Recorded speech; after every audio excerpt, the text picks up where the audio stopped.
Ilang buwan kang di nagparamdam, ha? Natawagan kita, hindi mo sinasagot yung cellphone mo. O di kaya laging walang signal. Hindi, sinasadya ako na hindi sumagot eh. Kasi, Jasmine, medyo sobra-sobra yun eh. Medyo nakulitan lang ako ng konti.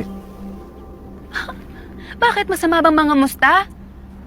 Masamang magtanong kung kailan tayo magkikita ulit? Hindi, pero hindi naman tayo eh. Tayo ba? May nangyari sa atin, di ba? May nangyayari sa lahat ng tao. Hindi natin pwedeng bigyan ng ibig sabihin lahat ng mga bagay. Malungkot ako.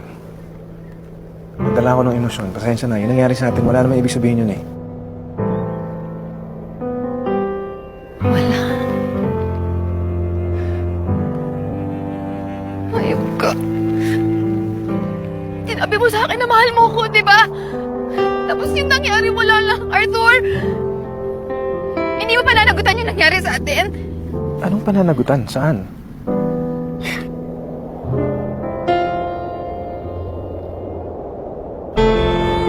Virgin ka ba?